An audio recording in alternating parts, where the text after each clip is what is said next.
Snack is coming.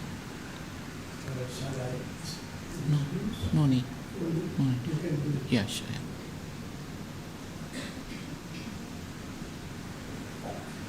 Okay, good afternoon, everyone. Welcome to this discussion it's been conducted here at London Buddhist Vihara. There are some devotees observing the 8th precept today. You don't see them, and we are joined by most of people online via social media like on Zoom and Facebook and YouTube. As you know, today's topic, the discussion topic is COVID and Buddhism. Probably to say it more correctly, COVID in Buddhist perspective, probably. How we Buddhists look at COVID. This is a discussion.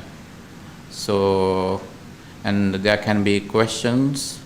So, just to give some introduction. Actually, you don't need an introduction. Most of the people have experienced COVID-19, right? Different variants of COVID-19. But the whole point here is how we Buddhists, or how we Buddhists look at COVID-19, or in other words, how to look at COVID in a Buddhist perspective, Buddhist standpoint on COVID-19. Unlike other living beings, human beings are social beings. A corresponding Pali word is sabasili.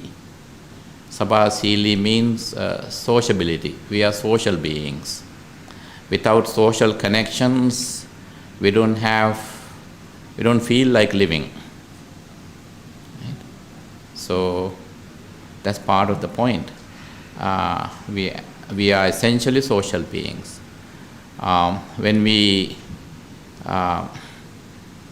If we lose our social connection, even for a day, we may feel frustrated.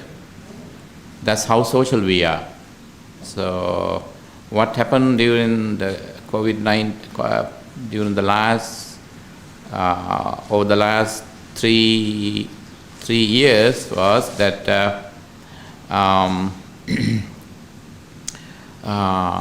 people the world over went through untold trauma and difficulties.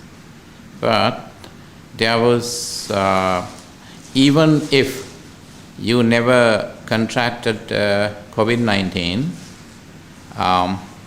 there was a worse problem that you had to deal with.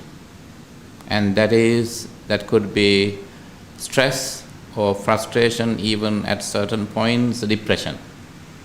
The whole world got kind of depressed. Not due to the COVID-19, but due to a consequence, due to consequences of COVID-19, not necessarily the viral infection or the other complications that you had to deal with, but you lost your social connections, right? And we were always on the road, traveling, most of the time for no reason, actually. That's the whole point now. So halfway through the pandemic, people had no choice, but they would confine themselves within their homes with minimal social connections. Most of the time, connections were limited to telephone calls, so you maintain your social connections from long distance. There was no home visits, house visits. We were separated. Family members living in different places were separated by the COVID-19. to say the verse as that some of your family member, you lost your family members in a way that you couldn't even pay your last respect to them. You couldn't pay last respect to you couldn't see the mortal remains, your departed relatives. But so what happens was, the COVID-19, in Buddhism, we are supposed to look at any situation, whether good, bad, or neutral, from the standpoint of upekha. Upekha is equanimity. If I explain that further, upekha is to maintain, while not getting, not getting afflicted by the situations, you still maintain your balance while as you continue with your social connections. It's very hard. Upekha is very hard. And then some people at times misinterpret upekha as not as equanimity but as indifference. Indifference is an akusala, is a negative thing. Indifference means to maintain a cold distance from the realities, from the society. Indifference is closer to denial, so that upekha is not indifference. Upekha is equanimity, to maintain a warm relationship with the society but never getting afflicted by the situations, however negative those situations are. And not even getting overjoyed by the positive situations, however positive they are. So that's called upekha. Now, however, even those who had maintained perfect upekha lost their balance during the COVID-19. Why? Because of genetic behavior, that without social connections we can't survive. So that's the background. Now, the bad thing is that we couldn't maintain any connections. We lost connection. We almost lost our connection. Sometimes, let's say, if you live in England, here in England, and your relatives live in India or Sri Lanka or America, and perhaps so you lost your connection in a way that you would never ever see those people again because they died. You couldn't even attend their funeral. You couldn't even pay your last respects. You couldn't even see their mortal remains. That's how traumatic it was. But the good thing about it is, now lots of people are now saying that. Now at the very beginning, as we tried to convince a lot of people that there could be something positive, and before lunch, right before the discussion started, Lux and I had the chat, right? And he mentioned, he put it in one word. He encapsulated it by saying, blessing in disguise. Yes, Lux, blessing in disguise. It's been a blessing in disguise. If you need a corresponding Pali word for blessing in disguise, positive obstructive karma. Positive obstructive karma. You got obstructed for a positive reason. See, now that the pandemic is almost over, I mean, the world is now ready to go for another round in certain countries, in America and India. And then always we need to expect the worst. So now, as we tried, even in discussions like this, we tried to convince people at the very beginning that it could be a blessing in disguise, but most people disagreed with me. No. It's not such thing. So we need these connections, and they were like in trembling, in fear. They are so restless, so confused as to why this is happening. But now, and then people had to, countries like Sri Lanka and poor countries like in Sri Lanka, in Latin America and Asia, people had to go back to their old ways of survival, like going back to farming and all that. When I spoke with some of my own distant family members, they were reluctant to do that because they had climatized themselves to live in comfort, so that they had always wanted comfort. Now you had to leave comfort and go back to all the olden days and to go back to farming. And then when I got caught up a few months from November, from during sometimes in Sri Lanka, I was staying in a house. Then I planted tomatoes and chili, and then okra and all those things that you can harvest in a few months, weeks or months. And some people, next door neighbors, were critical of me, and because they had huge anthurium and rose plantations and all that for business, when I was just encouraging youngsters to grow vegetable like tomatoes, and then they were highly critical of them. But later, when I got the harvest and distributed them among the neighbors, and they were so happy. Right? And then nowadays, people, the positive thing is, now, so we always need the Buddha encourages us to see the positive side of anything, however worse the situation is. So as the pandemic erupted and claiming more and more lives, so there was less and less traffic on the roads. Why? People were compelled to stop traveling, and people had to communicate with people. There were no private home visits or visits to your friends and families. Instead, you had to call them. But at the very beginning, you were so uncomfortable doing that because people would always enjoy gossiping face to face rather than over the phone, right? And you lost all your chances for entertainment. But one thing was that you could save money that otherwise you would have spent for fuel. Right? And you can save money for the money that you would have otherwise spent for spare parts, motor spare parts, all that. And then so you could save time. So you never happened to visit your family. Even if you did, you would leave some stuff, dry food, whatever, at the door, and you would leave right away. Bye-bye, don't come out, right?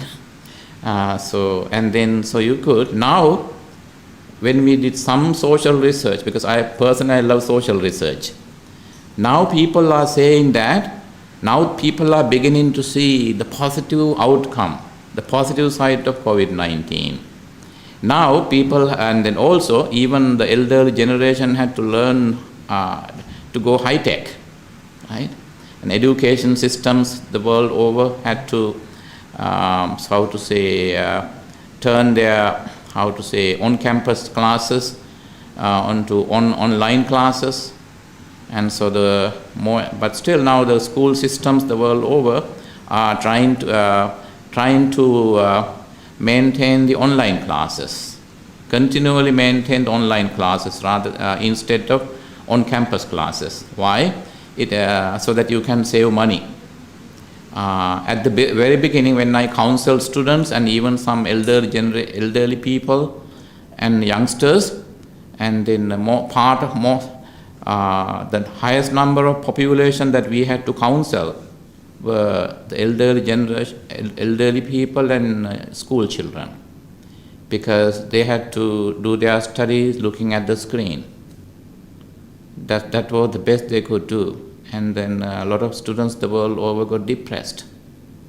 But now some students are willing to continue that way, especially when it comes to WFH, work from home. Right? They call WFH, so work from home. And now most companies are encouraging their employees to work from home. And so that it's a win-win situation. The company can save money At the same time, the employees can save money as well, the money that they would otherwise spend for fuel. And now there's I can't say by percentage, but if you speak to maybe based on unofficial social research that I have done, at least 2 or 3 in every 5 individuals would say that they prefer the online and the post to continue with the system that they were compelled to create. Online, work from home, studying online, and then maintaining all the relations over the phone, etc. And they would love the new system. So that's all. One more thing is abada, based on there are different kinds of afflictions that Buddha talks about in the sutras. How we get afflictions, how we get illnesses, how we get sickness. One of the ways that we get it is Visama pariharaja abadha. Abadha means illness, affliction, sickness. Visama pariharaja. Illness caused by improper consumption. Illness caused by improper consumption. Although there are accusations against certain countries, right? This is a public forum. We are not supposed to maintain countries. Otherwise, this Buddhist dialogue would turn into political one. No politics. So visamparidharaja. So illnesses or sicknesses caused by improper consumption. That's what visamparidharaja abada means. So that now, even though it has no connection with COVID-19, nowadays scientists are experimenting on how most people are getting cancer nowadays. Like few decades ago, we hardly heard about anyone dying from cancer. Now it's like a normal headache or cold.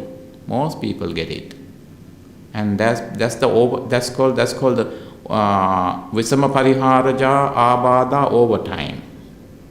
So because as we continue to stick to improper consumption, ways of consumption, consuming, and that could slowly but steadily would make some changes to our genes. So most of the time we consume poison, right?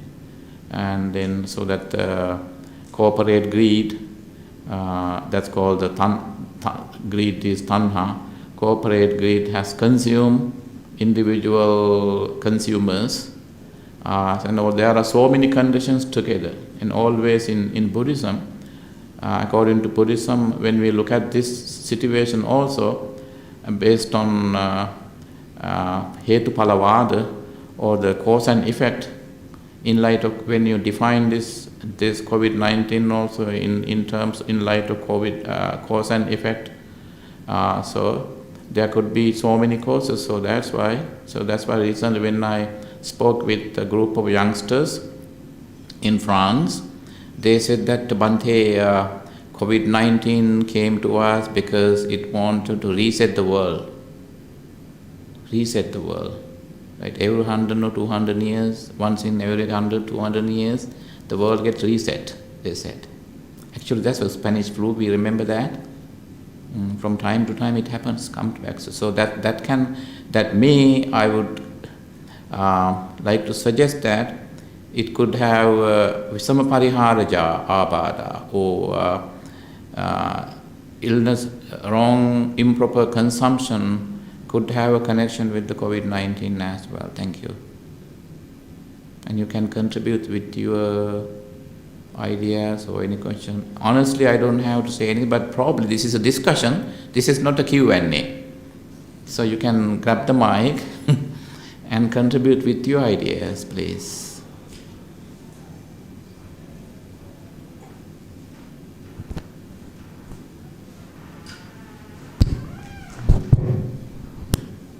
So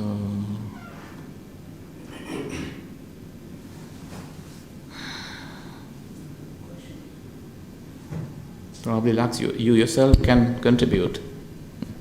Can you hear me? Yeah. I'd like to ask one thing. So I guess it gave us an opportunity to give.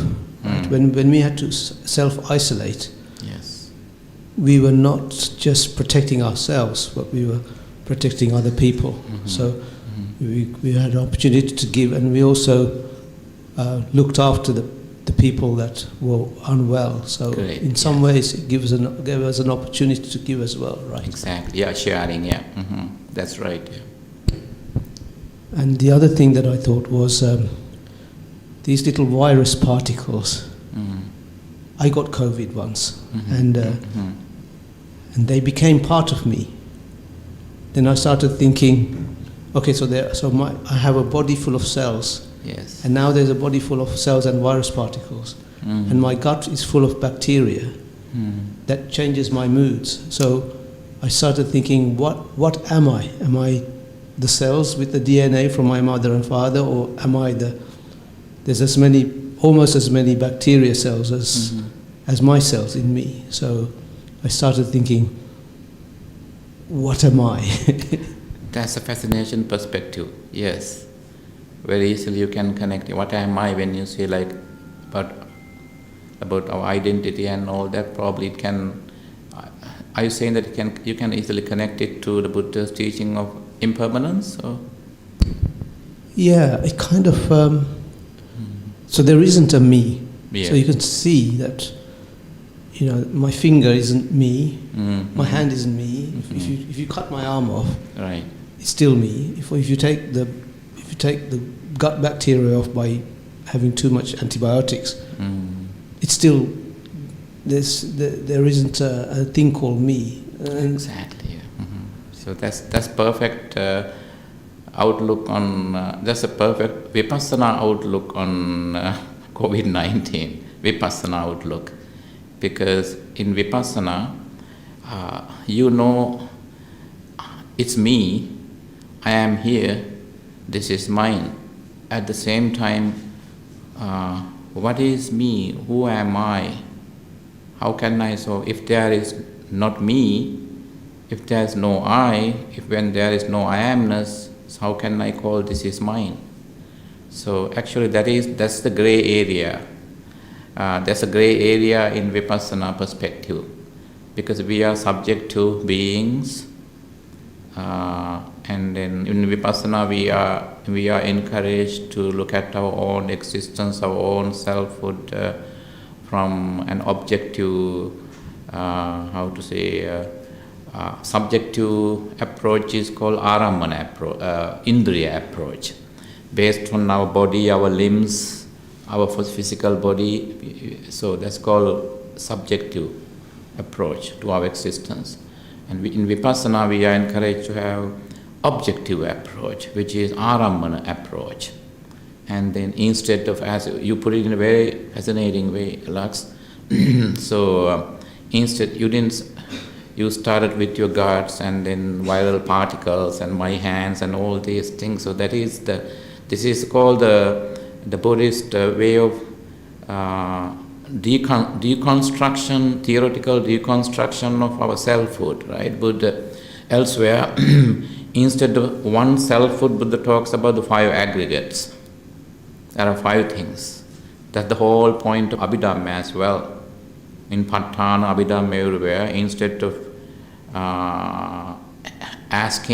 encouraging people to look at selfhood as a whole, people are encouraged what this selfhood is made of, or the physical body, our sensations, our approaches, our idea, our identity, our perception, and all that together. When you put together, you can come up a vague idea of identity. Nobody is able to give a perfect definition of self-identity, because it changes all the time. Based on the level of frustration, depression, you have negative definition of your identity. No, I don't feel like living. So whereas when you use the Vipassana approach, Yes, and then you got more awareness during the COVID-19 situation. So thank you, Lux, for your perception. And then I heard about the same kind of perception from other meditators as well. So meditation is a must. That's another thing. A lot of people got into meditation, but some people said that they were scared of closing their eyes. Why? Because they had lost so many social connections. The moment they closed their eyes, they would feel like there are so many things starting to haunt their mind. Actually, there were no ghosts. There were no inner ghosts. The inner ghosts were frustration, disappointment, sadness, loss of connections, all that. People who were having anxiety dreams. A lot of people during the COVID-19, because I do dream counseling, a lot of people had anxiety dreams. So thank you, Lux, for your excellent contribution.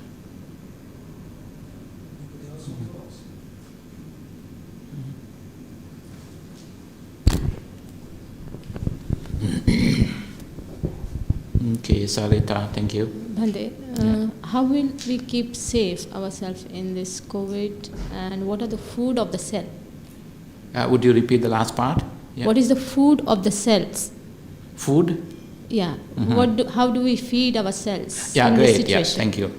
Yes, Thank that's another important direction actually.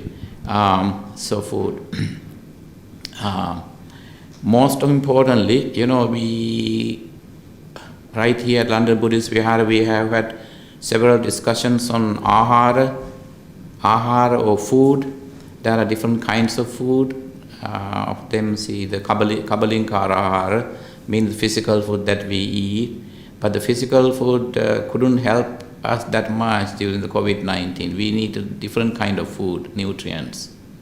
And that's called Mano Sanchetana ahara. We wanted food for our thoughts, Mano Sanchetana. Mano, the mind, Sanchetana is ideas. We wanted a proper idea. The best thing, as you said, Sarita, is that we need to continue. We need on a continual and on a regular and continual basis. We need discussions with Kalyana Mittas. As you know, Kalyana Mitra, trustworthy spiritual friends, because we need to continually feed our mind with proper thoughts, proper perceptions. So that's called Mano Sanchetana Ahara, food for our mind, food for our thoughts. Thank you, Bhante. Thank you. See, that's why a lot of good ideas are coming up now.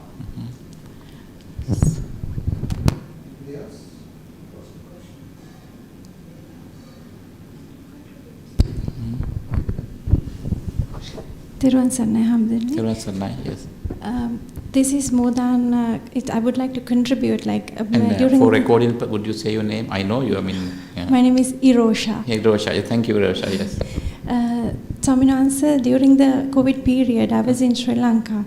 The way that the people in the Europe world and the people who was in the Asian world looked at in a different angle. Okay, yes.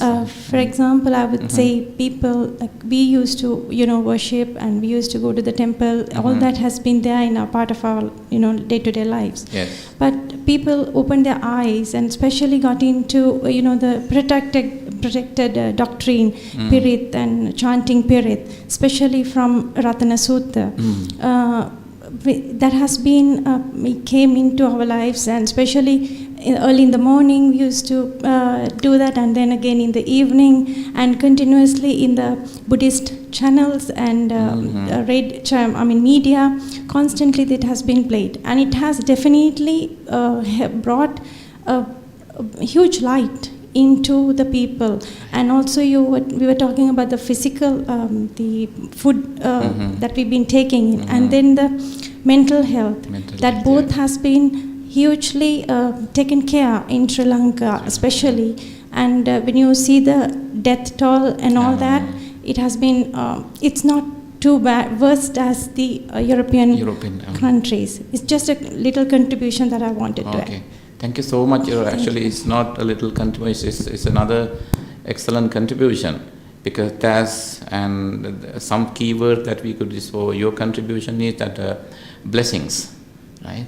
Two kinds of blessings: a blessing from external, that you go to the temple and ask the monks and the Buddha for blessings. At the same time, you would meditate and you would clear your mind of your negativities, so that you have. Actually, I noted the same thing in Sri Lanka too. So I have another example. When Sri Lanka was hard hit by the tsunamis, that was way back in 2004, right? So the American members of the American Scientology Church, I mention them because I know them personally in Los Angeles. And then a group of Scientology church members traveled to Sri Lanka. Back in America, they told me, some of the members told me when I met them in LA, they told me, we didn't have much to do in Sri Lanka. And then why and how? Well, Sri Lankans are self-healers. And they knew how to heal themselves. While as some of them were going through untold trauma and difficulties due to loss of their own family members, they were running here and there and helping other people. And then so they knew how to transform their trauma into kindness, compassion. So that's the history. So we have that history too. So that is the blessing thing. Actually, that's as honestly as I just until you explained to me the difference of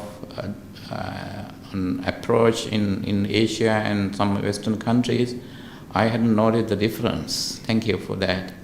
So how blessing, how people turn to blessing, and then how people would make time for their spiritual practice. So that was necessary distraction from the traumatic situations, right?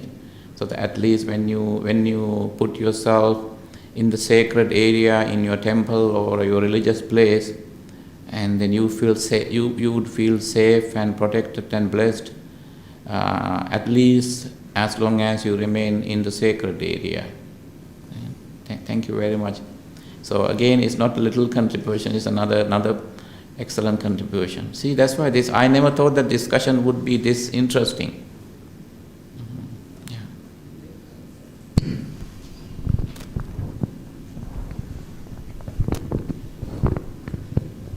Vandami Mateji. Yes. I'm Rani. Rani, okay, thank you, Rani. Yeah, I would like to say thank you to London Buddhist Vihara, because at the time of the lockdown, I think we had the Parita chanting going on every evening at 6 o'clock. So that was something like, because we couldn't come to the temple, still at our home the temple was coming to us. So that was a really good thing to look forward every evening and sit at home and chant. We got the chance still to go on with our spiritual practice. Okay. Yeah, great, so that really helped me. I like the way you put it, temple coming to you, right? It's like you work from home, right? Your body doesn't travel to your workplace, but you still you contributed from home. So the temple came to you. So that's when some people, that's going on the fact that people would continue to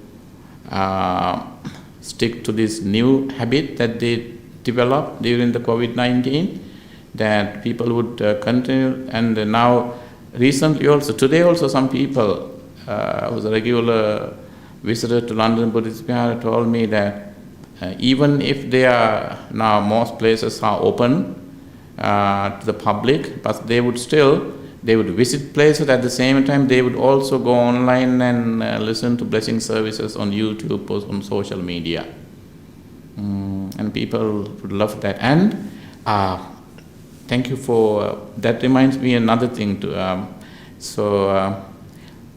Some people here in London, in America, in Canada, and also in Sri Lanka, because in Sri Lanka elderly generation didn't have much interest in high tech. I mean, so how to say, Zoom and all the social media things. Now, the percentage of people listening to Bana sermons has increased dramatically. At the beginning, maybe it was like of the elderly generation in Sri Lanka, for example. That's where I did some research. There were maybe around 10 to 12% of the elderly population who would have access, who would use social media. Now, maybe around 65-70% using social media to listen to sermons, blessing, chanting, paritta and all that. And here in London also, I noticed a lot of people have told me that now they are listening to not one, but 2 or 3 sermons a day is part of their daily habit now. And they don't want to let go of that now. So that's the positive change in their way of life. Thank you very much, Rani.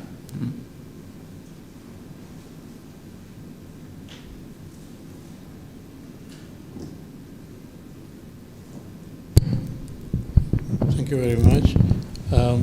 Whenever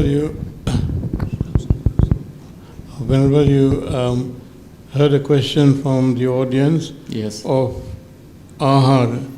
Yeah, ahara, yes. Within context, I have conceptually understood and read that ahara includes kabalinkara ahara, phassa ahara, mano sanchetana ahara, and vijnana ahara. Yes. So within context of mano sanchetana, you did mention that, but phassa ahara and vijnana ahara, you didn't touch upon that as such. Yeah, I purposely avoided that. Yeah. Okay. Yeah, and within context of the Abhidhamma, Chitta, Chetasika, Rupa, Nibbana, that is the totality of the universe. Yes. So when it comes to Chitta and Chetasika, that's mental factors which are Sankara. Yes.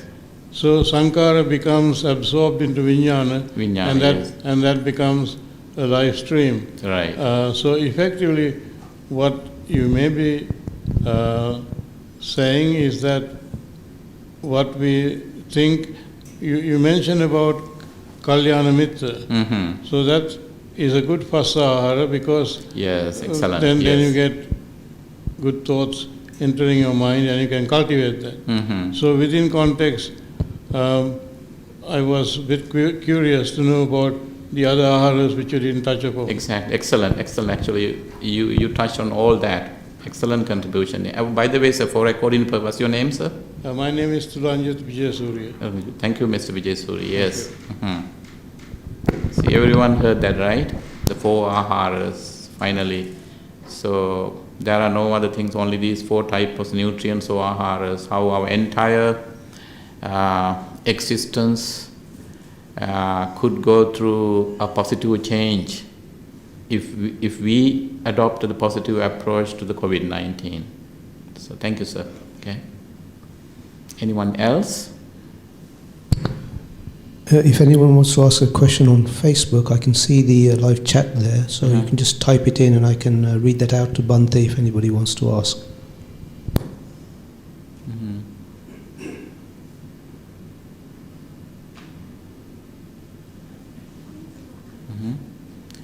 Time's up? How much? No, we have more time, right? 20 minutes. Yeah, sure. Yeah, 20 minutes more. Yeah. This is a small clarification I would like to know. Okay. It's about the wisdom and the right word for prajna. Because we talk about education, we talk about knowledge, but what would be the right English word and right clarification for wisdom? Prajna? Yeah. Okay. Great. I would like to answer that. So, as you know, anything that has to do with knowledge comes from whenever you come across the sound nya, it has something to do with knowledge.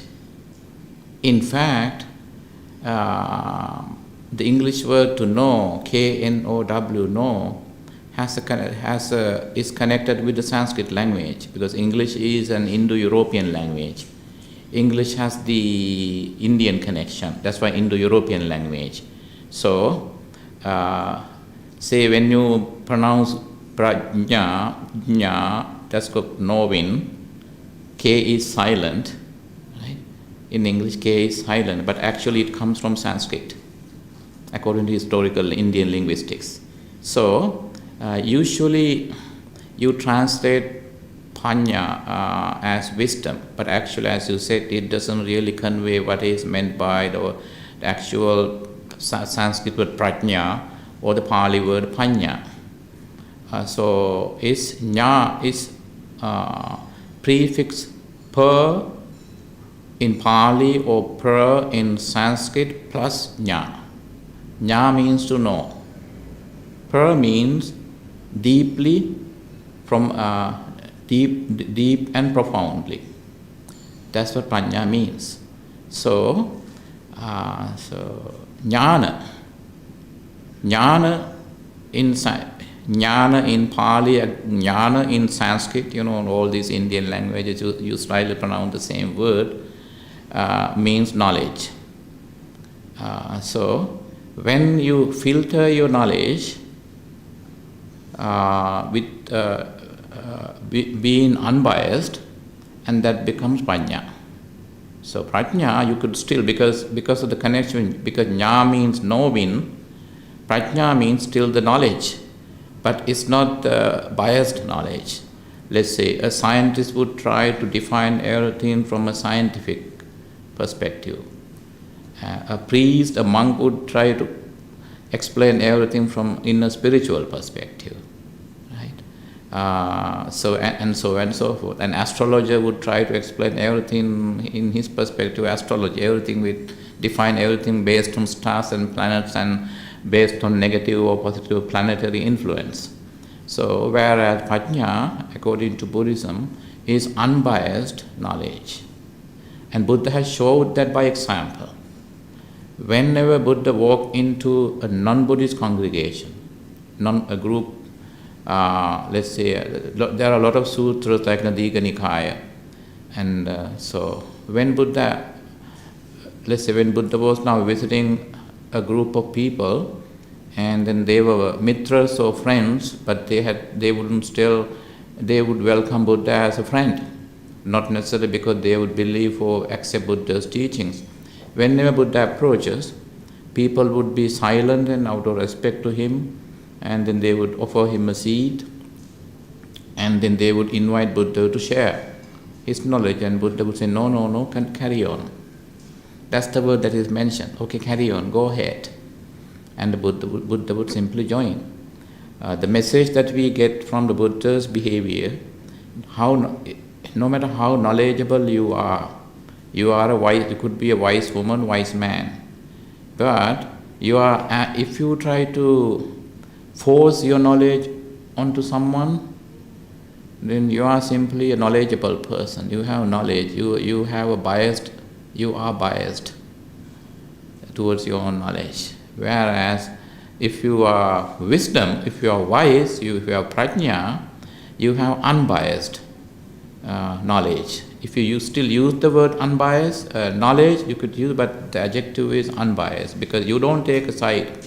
Let's say you are a scientist, or I am a monk. Maybe you are an engineer. Maybe some of you are a doctor. Could be a philosopher or an astrologer. So environmentalist, geologist. Right? Anyone can. All these areas of knowledge are equally important. You can explain anything, any reality based on your area expertise to a certain extent, and it makes perfect sense. But at the same time, so if I use another analogy, elephant and the blind man. Right? There was a very tamed elephant. It was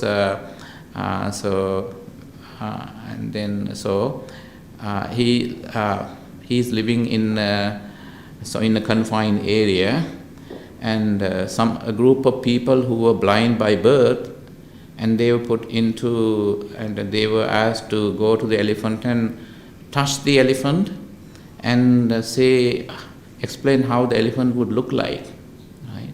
Some happened to touch its leg, some happened to touch its belly, some happened to touch its trunk, some happened to touch the elephant's ears. And then those whoso happened to touch the elephant's ears said, okay, the the shape of the elephant like a winnowing fan that we use in Sri Lanka and Asia. I don't know, Western people wouldn't get that type of winnowing fan that you use to clean your paddy rice, right? And then someone else said, no, elephant looks like the trunk of a huge tree. Whoso touched the elephant's legs, and so forth. Now, seemingly, their conclusions is imperfect, but equally valid. Why? When you put their experience of touching the elephant together, you can come up with the shape or the figure of the elephant. That's how the knowledge is. We are specialized in different areas, and that's jnana or knowledge. In a dialogue, when we put all our knowledge into one basket, and then so that you can come up with, you can see different facets of understanding of the same object or the same reality. But still, you are still blind. And so that if you really want to have prajna, wisdom, then you need to temporarily leave your knowledge, your area expertise on the table. I think that's why I always love round table discussions. When you sit around the round table, there is no leader there. Right? It's a circle. You sit in a circle and contribute. But before you sit, and leave all your knowledge behind, and empty your mind of your biases, and then listen. That's what Buddha did. To that effect, Buddha was highly regarded as a wise man. He was regarded as not something with jnana. He had a lot of jnana. Right? So we see Tesatta jnana. He had 73 special jnanas. But that's not what other people appreciated. He appreciated his wisdom, panya. So his panya was way more important than his 73 jnanas. Because jnanas define certain different abilities, talents Buddha had. Whereas overall, panya was like the background to everything, like the space here. So panya is everywhere. So when a wise man opens up and he says something, the people listening to him would feel like he is saying something universal. For example, let's say, let's say we come from different religious backgrounds. Just imagine, it's not the case. Let's say, and you would say, no, people practicing my religion, they don't get that much angry. And somebody comes forward and be very defensive. No. People from my religion, they don't get angry as not like your people. Right? Because I have actually participated in people being defensive, trying to get their own message across, defending their culture, their religion and all that. And then, even though I'm not a wise man, in one dialogue I was silent. And all of a sudden, Bhante, you have to contribute as well. I would say, I had nothing to say. I simply listened to everyone else's things. And then now I'm thinking about what everyone else has said. And so that I am trying to, based on what everyone has said, I am trying to seize the middle grounds. So that's another word, in Buddhism, only in Buddhism you come, when I say only in Buddhism, I am not defending Buddhism, right? You come back to what is called middle path, the middle path. Do you come across that anywhere else, the middle path, for the first time in the religious history? The middle path is mentioned in this Indian religion, Indian faith, Buddhism. Buddha was from India. So in the middle path, we also need to use our middle path approach in our social connections, in our conversations as well. Because always the middle ground. If you want to see the middle grounds in a dialogue, you need to avoid all the extremes. Extreme means if there are 50 people, there could be at least more than one differences of opinion. And that could invite trouble. That could lead to a standoff. Disharmony rather than harmony. Right? So we need, that's called the middle path, middle grounds. So that's always, it's better to connect wisdom, define panya wisdom in terms of middle path too. Thank you. Yeah. Mm-hmm. Yes. I guess I just wanted to say, perhaps I know where the origin of the term the elephant in the room might have come from now. Yes. Thank you. Is there enough time? Yes. Thank you very much. Thank you. It's with regard to the question the previous lady asked, which is a very important, valid question. I'm reflecting my mind on Sammuti Satya and Paramatta Satya. Sammuti Satya is conventional knowledge we acquire by reading books and hearing to Dhamma talks and reflecting on that.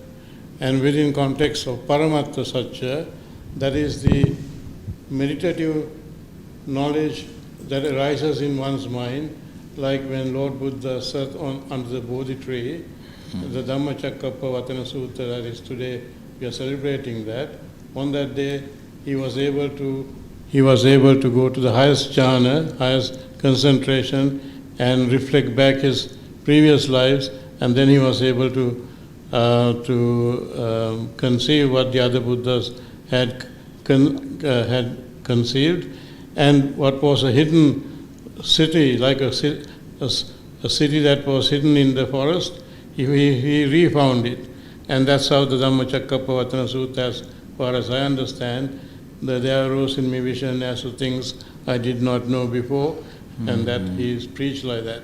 So effectively, it seems to me that one has to keep endeavoring by reading and listening to talks and reflecting and also meditating, like on Anapanasati Sutta and Maitri Bhavanava, and we can see the concentration that comes also disappears after a while, impermanence.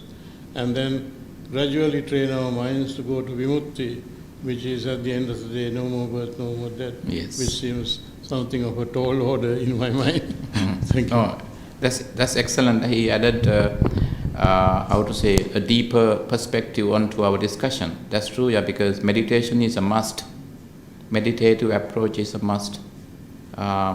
And even in Buddhist practice, you come back to dana, charity, sila, morality, and bhavana, mental cultivation.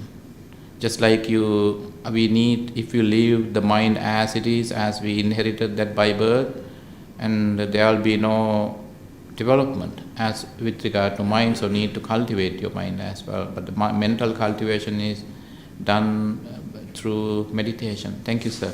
Okay. Thank you. So, I just wanted to say that on Facebook, Gillian Pereira said thank you again to the LBV for continuous spirit chanting during the dreadful lockdown, which was such soothing listening every evening. Right. And Anoma Vattaladenia thanks you, Bhante, for the very constructive discussion. Thank you, Mrs. Anoma Vattaladenia. She all regularly contributes. Yes. No? Anyone else? All right. Done? Okay.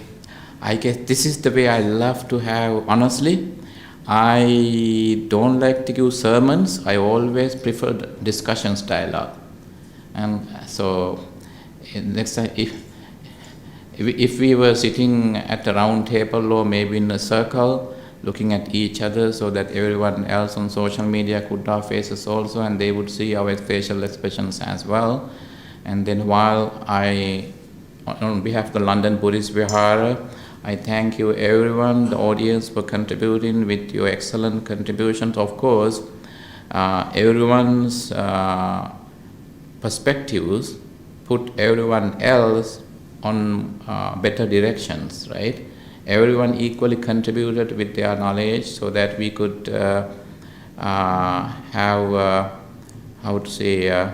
good satisfactory understanding of the importance of spiritual standpoint on this COVID-19 pandemic. Thank you everyone. Please continue with your engagement with the London Buddhist Vihara. Continue to join us via social media, and then so that even though just a word of thank you to everyone on social media, and you are listening, you are participating in this dialogue on YouTube, Facebook, and Zoom. And then even though you couldn't see our contributors who are seated inside the sermon hall of London Buddhist Vihara, and then so you join us. Thank you everyone for joining, participating, contributing towards this discussion.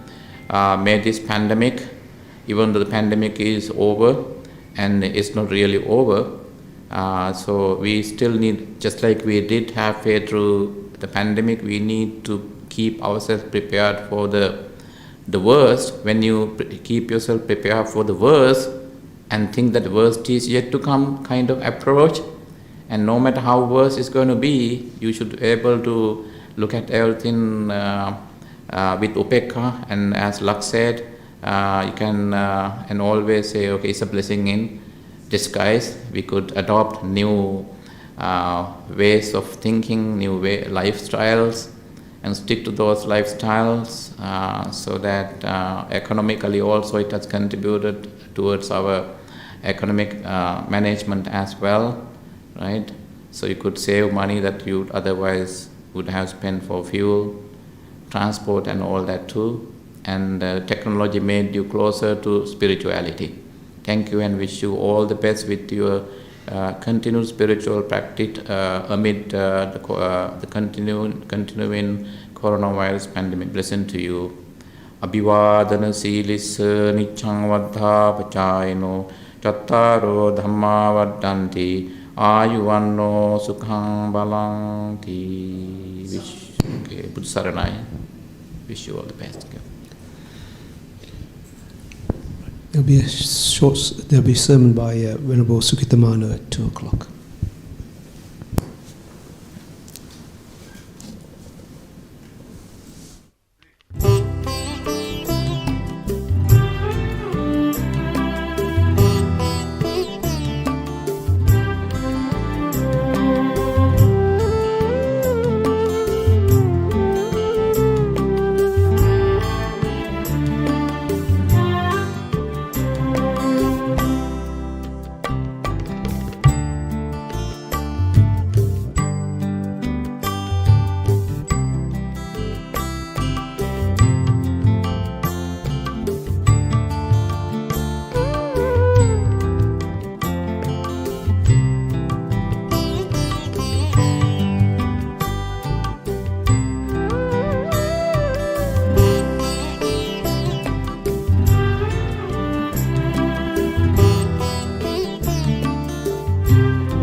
සාදු සාදු සාදු. නමෝ තස් භගවතු අරහතෝ සම්මා සම්බුද්දස්ස. නමෝ තස් භගවතු අරහතෝ සම්මා සම්බුද්දස්ස. නමෝ තස් භගවතු අරහතෝ සම්මා සම්බුද්දස්ස. Right. So what are we going to talk today? I have no particular topic. I did have a topic, but I'm not going to discuss that topic today, since you had a very good discussion about COVID and Dham, isn't it? How's it going? I can't hear you, and you need to talk to the mic, because there are some people listening from on YouTube and Facebook. For courtesy for them, we'll talk to the microphone. And okay, so far what have been discussed since morning? Vandami Bhante, I'm Sarita. Yeah, we had a good discussion about the COVID and the Buddhism. Mm-hmm. It was really nice, and we discussed about different things. So Like what? it's really helped me. Yeah, it's really good for everyone else as well. Uh-huh. Yeah, thank you. What did you, what's in particular you talk about? I think it is about the diseases, illness, and the COVID. We have big transformation of the cells and DNA, all that. Then we talk about the food Mm-hmm. and different different types of food we need for our body and mind. Mm-hmm. And what else? What else was it? It was about 1 hour other talk. things, And Lord, it's too much. So this is what I can remember. And we have some contributions from people, Uh-huh. and that's all I remember. Thank you. Okay, so what do you want to talk now?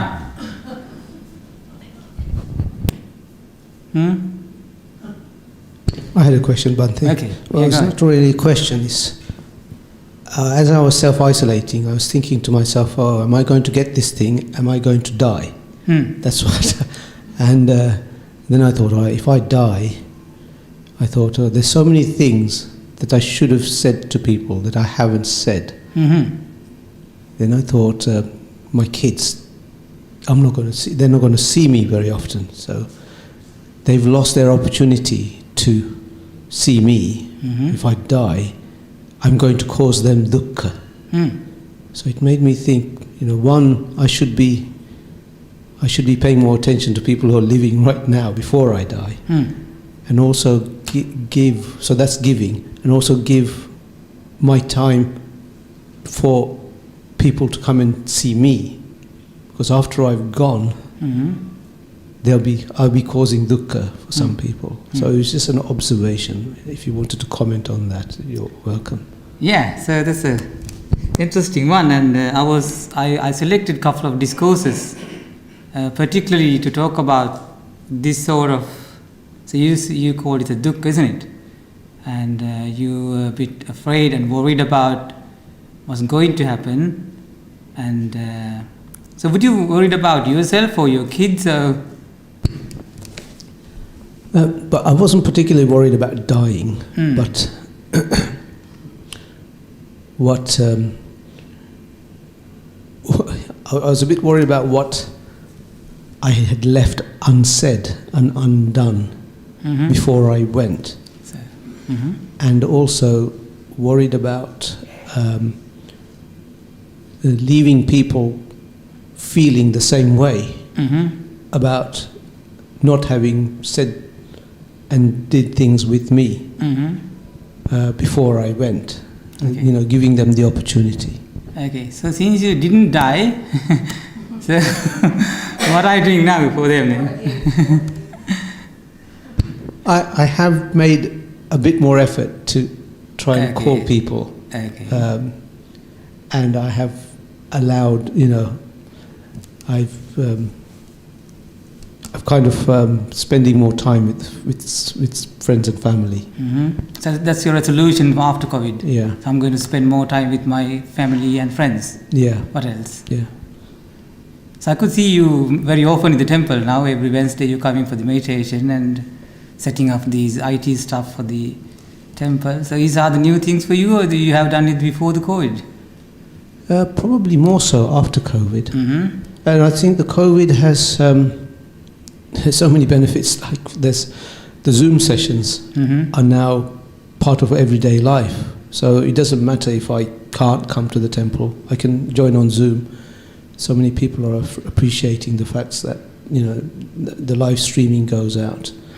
So it has changed a lot. But yeah, I am different to the way I was before COVID. How about other people? So have you changed in certain ways of your attitudes, your behaviors, your...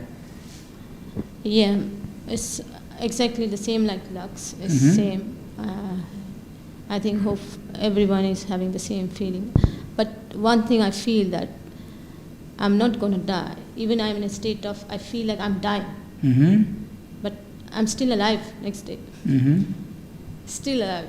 Okay. So it's like, I don't know what I'm supposed to do, but I do feel like I'm dying every day.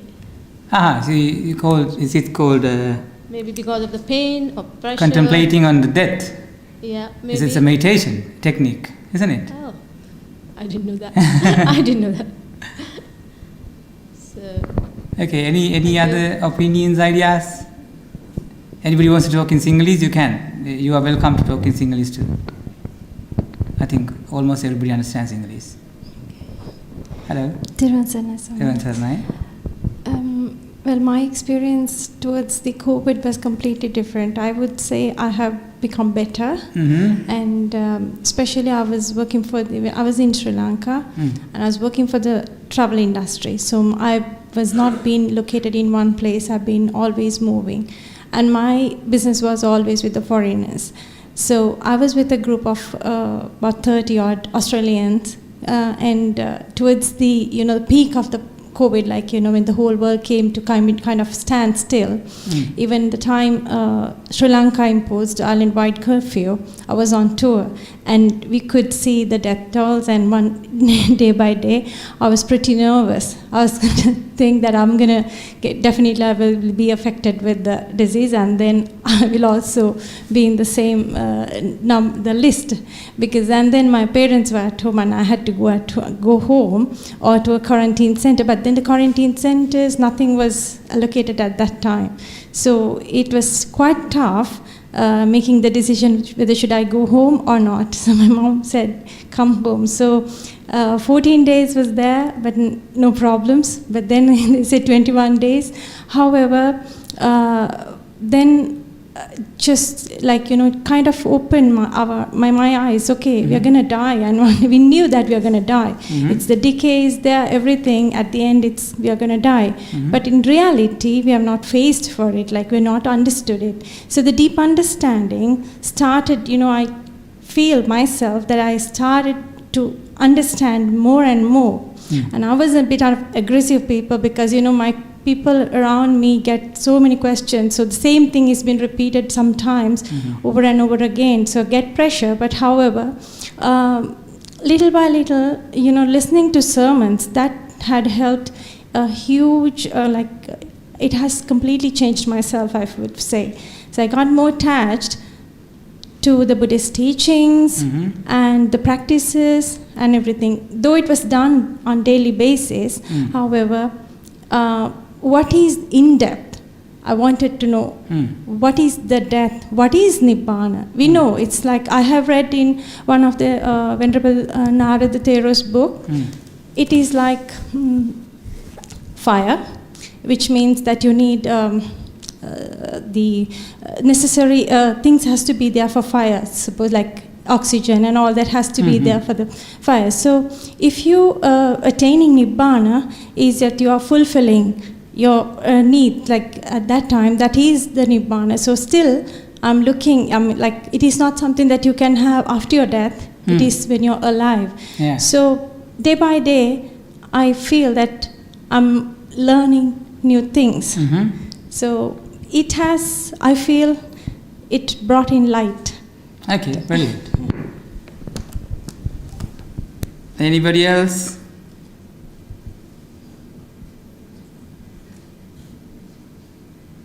So you said that you learned quite a lot about Dhamma. Yeah, but I wanted to listen to more and more Mm-hmm. things, and then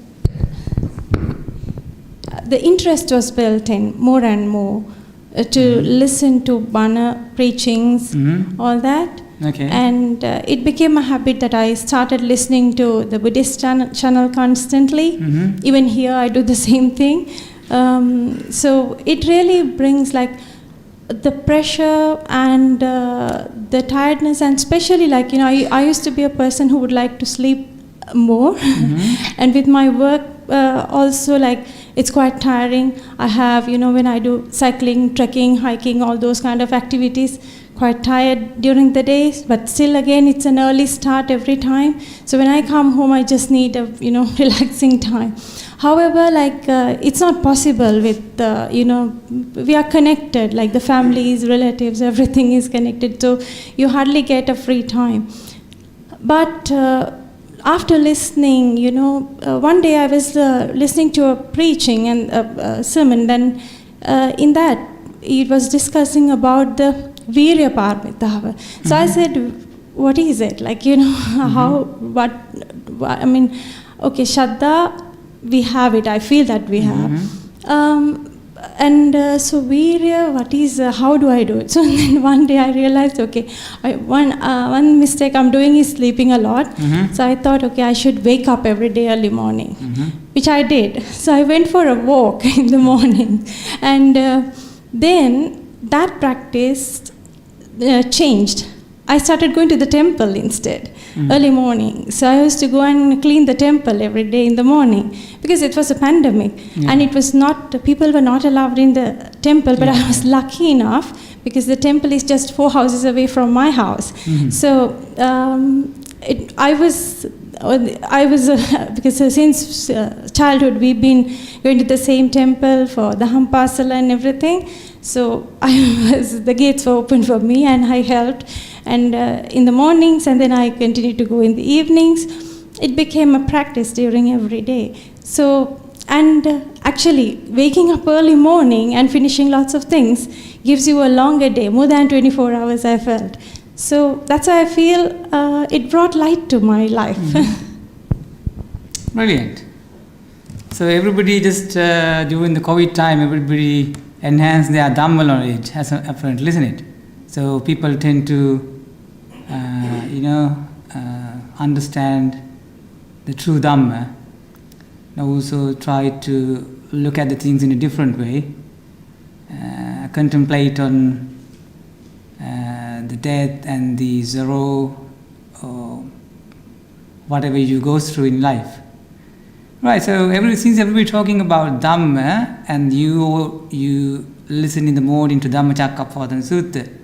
So what is Dhamma? The reason I'm asking is I had to go actually I was invited for a dana last Sunday with my teacher who came from Sri Lanka, and it was his last day in England. So I was invited to join that dana in somewhere New Malden. And so we had after the dana, one of the devotees asked the head monk to deliver a talk for the kids. And most of them are like under 10 years old kids. And so the head monk wants to talk about the Dhamma. And there were quite 5-6 kids, and there were some 10-15 adults around, and so I had to join the discussion, and head monks invited me to join the discussion as well. And so we start talking about Dhamma, and my question was from the kids, and it was about the paramita too, right? Then paramita, and so one of the paramitas is dana, right? And then dana is going to 3 different, like Dhammadana, Abhayadana, Amisadana. So he took then Amisadana, and I was supposed to talk about the Dhammadana, not to talk, just maybe a couple of sentences for the kids. So then my first question was, what is Dhamma then? So before you give dana to somebody, you should have it. You should know what are you giving to somebody, isn't it? And the question was about what is Dhamma. So what is Dhamma then? You now, I mean, many times the word Dhamma came in, and you said, I'm practicing Dhamma, I'm listening to Dhamma, you do everything, eat and drink Dhamma, right? And, okay, that was that's everybody's answer, that is teaching of the Buddha. So how about the other teaching of Jesus, are they not Dhamma? Teaching of Prophet Muhammad, are they not Dhamma? Teaching of Sai Baba, is it not Dhamma? Who else? Are the gurus, you know? Anybody wants to answer apart from... So what is Dhamma then? Good advice? I don't know. Yeah, go ahead. That's good. I thought it's good advice. Good advice. Okay.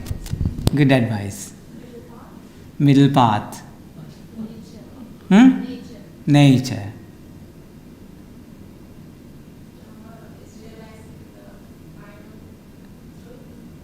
Realizing the Nibbana. What else? So before you practice, you should know it, isn't it? Otherwise, we're going to practice.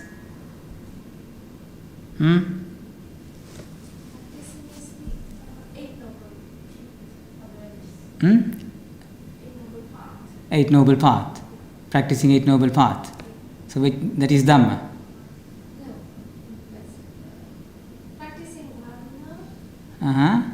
Is practicing Eight Noble Path. Okay. What else? Lux, got any answers for Dhamma? I think it's seeing things as they are. So I know I'm attached to my kids. There's attachment there. And the Buddha says really to attain Nibbana, I have to let go of my attachment. So I really have to sort of let go of my attachment to my kids. Okay. That's How going to do be you do that's the problem. Okay. So it's like there are lots of things that I enjoy, but now I can see that that when I'm enjoying them, the Buddhism comes in there in the background, and I kind of realize I'm enjoying this. Or when I'm spending time with my kids, I know I'm enjoying this, and when I'm away from them, I miss them. So I can sort of what I've learned from coming to the temple and listening to the Dhamma as preached by the monks is to be aware of that, the attachment that goes on with things. So in a nutshell, the Dhamma is for you is that you suffering from the attachment and you need to eradicate that attachment and then end the suffering. Yeah. Okay. Is that okay? Yeah. Anything else? So then the suffering came in as well now, and the enjoyment. I think Dhamma is the universal law of nature, and how we hold on to it, how we get on with it. It has its own cause and effects, and basically universal law, because in every religion it's basically the same law as far as I can think, and how to act on certain situations and all. Yeah. Okay, so when you worship the Buddha, Dhamma and Sangha, what is the stanza you recite? How do you recite Dhamma?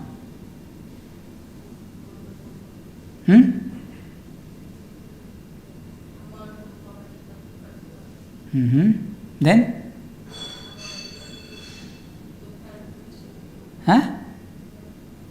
So you can't remember the stanza you chant? Okay. And you recite the qualities of the Dhamma. So what are the qualities?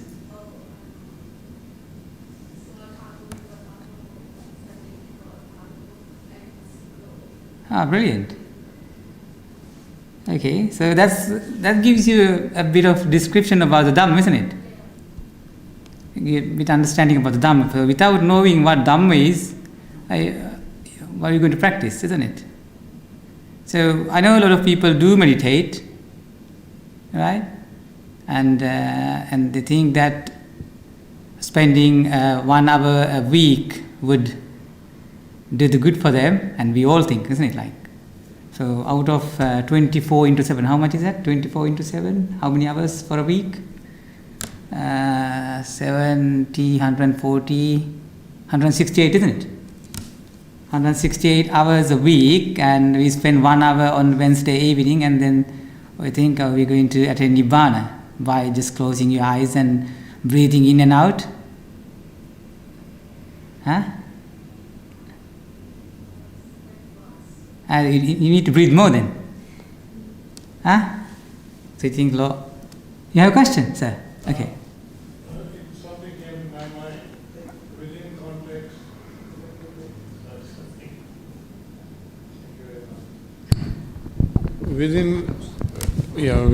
Within the context of the question asked by Vakkali Thera, Venerable Vakkali was a Vedantic educated Brahmin who became a Buddhist monk, and the day he saw the Buddha, he saw the 32 characteristics of a great man in the Buddha's features, and he couldn't get his eyes away from looking at the Buddha, and he kept on looking at him, and he couldn't take his eyes away. Eventually the Buddha had to ask him to leave the monastery, go away, and he told him, Yoko Vakkali Dhammam Passati, so Mam Passati, so Mam Passati, so Dhammam Passati. If you want to see the Buddha, see the Dhamma. When you see the Dhamma, you'll see the Buddha. Okay. So what is this Dhamma? Dhamma is Phassa, Vedana, Tanha, Upadana, Kamma Bhava, Upatti Bhava, Jati, Jara, Vadi, Marana. It comes within the context of Paticcasamuppada and the Four Noble Truths. So that whole sequence of the Dhamma teaching, the Buddha gets him connected to. And then eventually he was so disappointed, he left the monastery, and then he wanted to commit suicide. So he went to the vulture's peak, and he was jumping the Buddha. Then at that time with the psychic power he intervened, and then he preached to him, and then very quickly he attained to enlightenment. So when catching a snake, one has to catch the snake in the right point. If you catch the snake by the stomach, it will turn back and sting you. If you catch him by the tail, it will turn back and sting you. You have to catch him by the neck. So this Dhamma, we have to somehow get the correct message of it and then use it like a raft to cross over. After you cross over, you don't carry the raft on your head. This is what comes to my mind, and I offer that as to share with you. Yeah, brilliant. So you used lots of similes that Buddha used to, isn't it? Yeah, because I do it. Within my hobby, in a way, is interfaith mediation. So within that, I compare all different religions, theistic and non-theistic teachings, and then I share it with friends and relatives, and leave them to make their own conclusions. That's what I do. So this what I mentioned now is also coming part of that training. Thank you. Brilliant. Okay, so need to talk more about Dhamma, or can we go ahead? And so do you want to discuss about the 6 qualities of the Dhamma? Anybody? So who can? What says Swakato Bhagavato Arahato Dhammo Sanditthiko Akaliko Ehipassiko Opanaiko Pacchattam Vehitabbo Vinyuhiti. Okay, now one by one, tell me, what is Swakato Bhagavata Dhammo Sanditthiko? What is Swakato?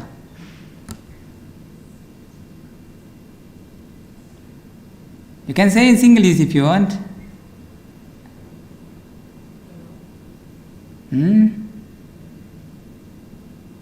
Since the age of 3-4 you are reciting this, isn't it?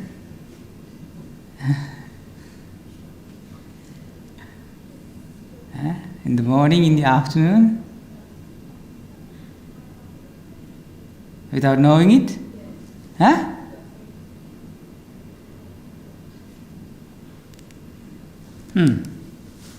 So what is Swakata then? Even I didn't know until this morning. What is Swakata? Is It's a personally verifiable teaching. huh? The Buddha's teaching is personally verified. Verified. No, that is not Swakata. Listening? Is it listening? No. Listening? No. Swakata Dhamma is well expounded by the Blessed One.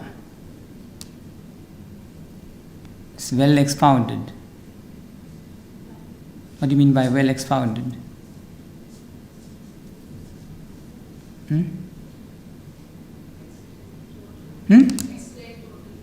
Explain completely. What else?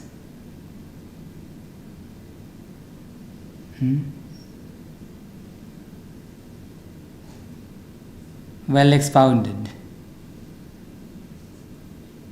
Swakato.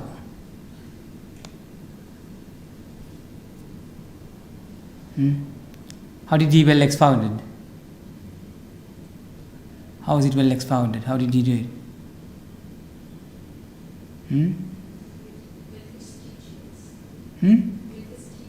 Okay. Okay. Divided into many different. And it's basically divided into discourses and Vinaya and the Abhidhamma, right? And then the discourses he talked about, like you said, Paticcasamuppada, right?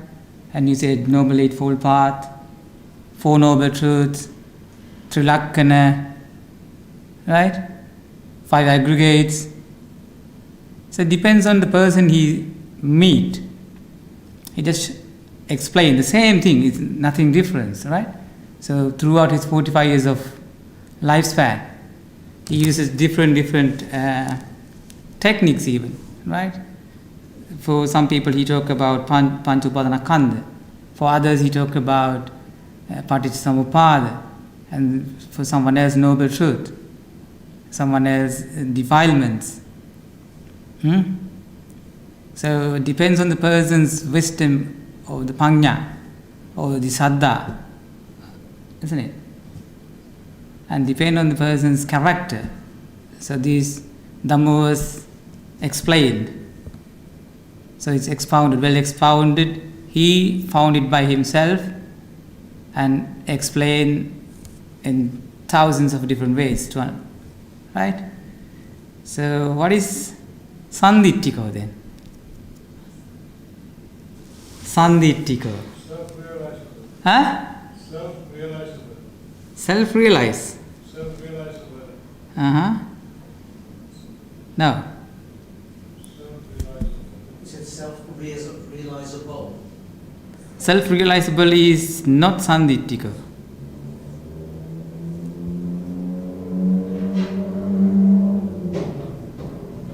That is Paccattam Veitabbo Vinyuhiti. What is Sanditthiko? So these are the Dhamma's qualities. This is Dhamma. So if you can easily explain now.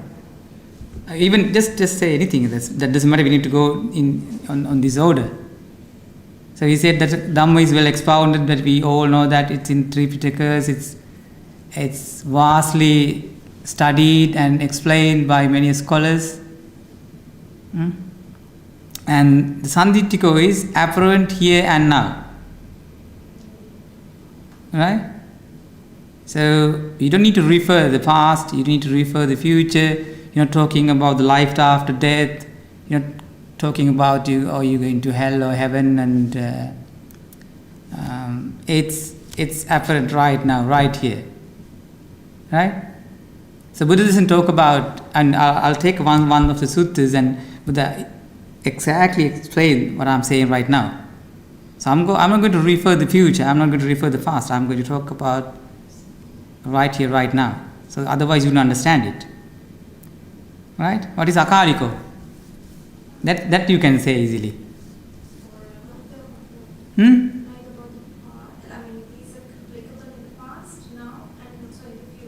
Yeah, timeless. Yeah. So, whether Buddha is appeared or not in this world, these are going to be true. Right? It doesn't matter whether Buddha was appeared 2500 years back or not. This is, or whether he is alive or is dead, whether it's just another Buddha coming or not. Right? These four noble truths, whether you are a black man, white, yeah, you're from Sri Lanka or British born, right? Regardless of your color, race, this is going to be true for everybody, right? So it doesn't matter. It's only when Buddha was there only it was true. Now it's with new technology, it's not going to work for us. It's not like that, right? So with Zoom and with new technologies, it's not relevant for this 21st century. No. It's going to be valid and truthful for, endless of times. Then Swakato, right? Sanditiko, that. I'm going to ask next time, right? Akaliko,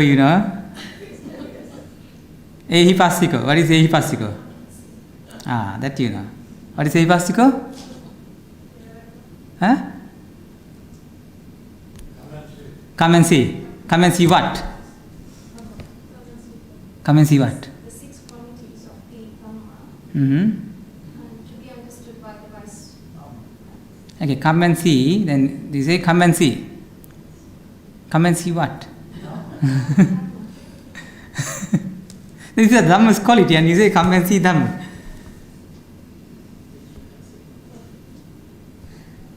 Which you can experience and see yourselves. It encourages investigation, right?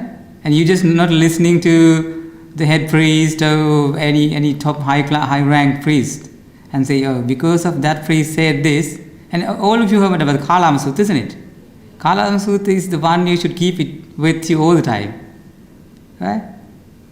And even because I'm a monk and you need to believe whatever I preach, right? Or the head monks or the any prominent monk from Sri Lanka or somebody who had ordained 50 years, right? And you have to investigate whether this is true or not, right? Whether this is applicable to yourself or not. Does it resonate to you or not, right? So you can challenge always, isn't it? Once this is not right, I don't believe this part of this. So you need to believe everything, and certain things you won't comprehend sometimes, isn't it? So we always talk about 31 planes and about 4 unwholesome planes and the human plane and the another 26 other godly planes. How many we have seen? How many? 1. Only 1. Huh? How many you are of?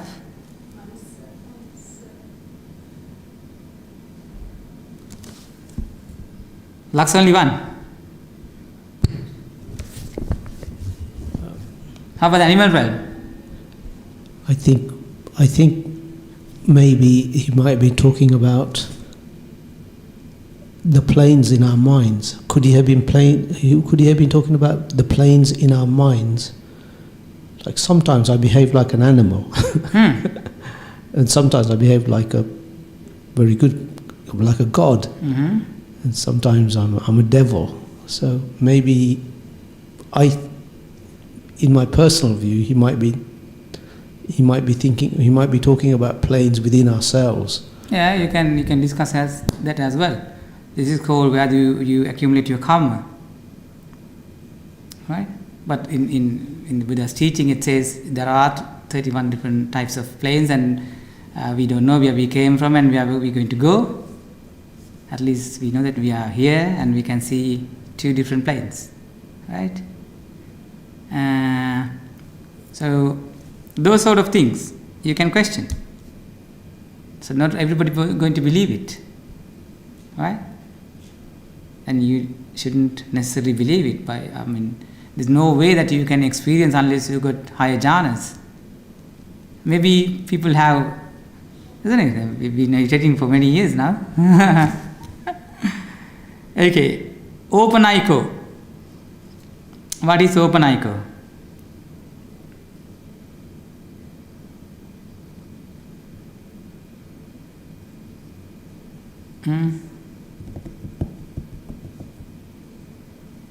Open echo is leading inwards. What is leading inwards?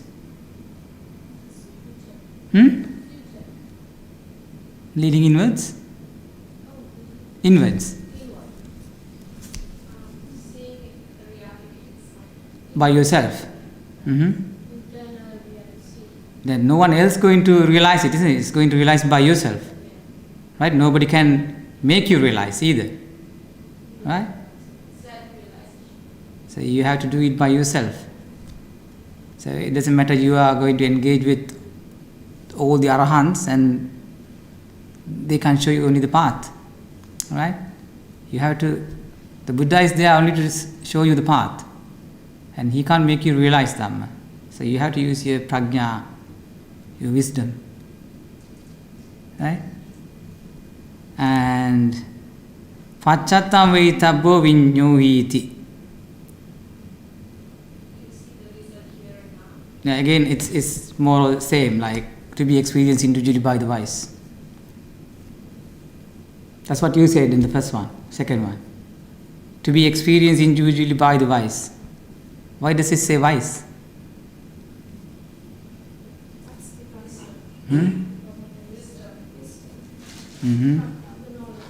So who are the wise people here? Huh? So only can see in by experienced individually by the wise. So are you wise? Huh?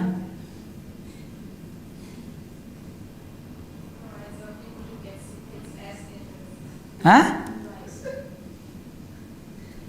So if not wise, you won't be able to experience it. So you got to be wise. Huh? So are you wise enough to understand? Yes. To experience? You think so? Who are the wise people over here? Huh?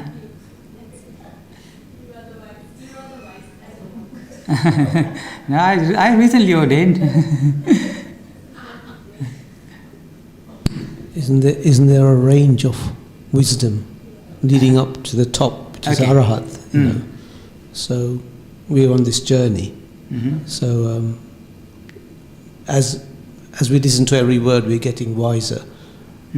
But we're all at different levels.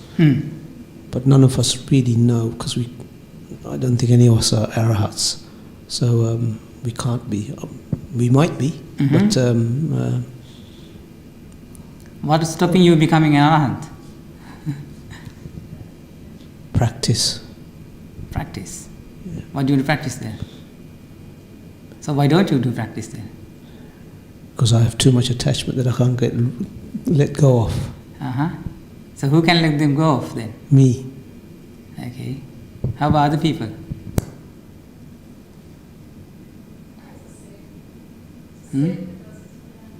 So this is everybody's answer, isn't it?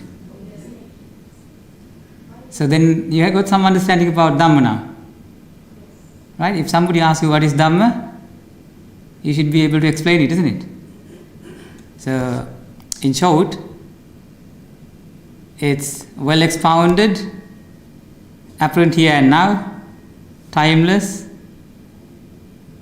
ehipassiko, encouraging investigation, open echo, leading inwards, pachattam veitabbo vinyuhi, to be experienced individually by the wise. So there's no more questions about Dhamma, right? At least now you know about Dhamma. Huh? after reciting this gatha, this stanza for how many years now? Huh? 50 years. 50. And you learned it today? Yes. Brilliant. I'm so happy now, so I can stop now. Huh? Half of the night gone without a meaning. That's all right. Okay, now we're coming to that your question. The first one, you said, because you have so much of attachments, you need to eradicate the attachment, and then you think that is, because of that you can't attain enlightenment. Is that you said, Lux? Like when you start talking about during the COVID time you realize something and Yeah, enlightenment is at a different level, because in order for me to be enlightened, I have to love everybody the same as my children, without attachment. So I have to let go of my attachment to children, to my children. But as the Metta Sutta said, just as a mother, mother would protect her only child, I have to show the same love for everybody, every living being. But I can only really experience that, just as a mother would love her only child, I can only imagine that in terms of attachment, because that love is attachment. So metta is different, I think. Metta is just a feeling without being attached. So if something happens to my child, it would be painful for me. So I can't imagine the level that I can get to at the moment, where I can watch something happen to my child and it not affecting me. It's a long journey. It's a long journey to do in this lifetime. Okay, so let me refer a very good example, and since I always keep this sutta in my computer, and wherever I go, and if somebody asks me what is Dhamma, what is Buddha's teaching, I'll straight away refer this sutta, nothing else. I couldn't find anything better than this sutta for me to explain what is Dhamma. Right? This is like my mantra for everybody, and probably this one kept me in the robe. Otherwise, I would have gone long ago. Right? So let me explain this sutta. It says, Ekan samyam bhagava mallesu vihiriti urvela kappang nama mallana nigamo. Atako bhadrako gamini yena bhagava tenuma sankami upasankamitva bhagavantang abhivadetva ekamantan nisidi ekamantan nisinnoko bhadrako gamini bhagavantang etadavocha. That bit is in Pali, but sadhu me bhante bhagava dukkasa samudayancha attankamassa desetu. Then there's a okay. One time Buddha was staying in the land of Mallas, near the Malian towers called Urvelakappa. Then the Bhadraka, the village chief, went up to the Buddha, bowed, sat down to one side and said to him, "Please, sir, teach me the origin and cessation of suffering." Right? So has somebody, do you think that somebody has to teach you origin and cessation of suffering?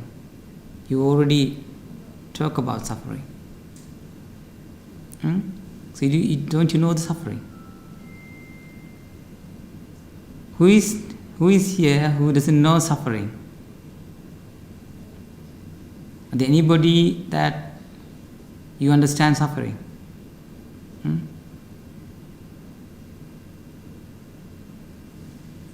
Anybody who doesn't understand suffering here? He just explained about how he's going to suffer. If something happened to his kids, if something happened to himself, if he dies, if kids dies. So we all know all about suffering, right? And you talk about what happened in Sri Lanka while you were in Kuwait. Yeah? And you all know suffering, isn't it? From birth itself, it's Huh? from birth itself, it's suffering. The Hey. first time we don't remember. However, it's such a painful situation for the mother and also for the child. Okay. Nearly born. Get close to the microphone, probably, otherwise you got to walk around.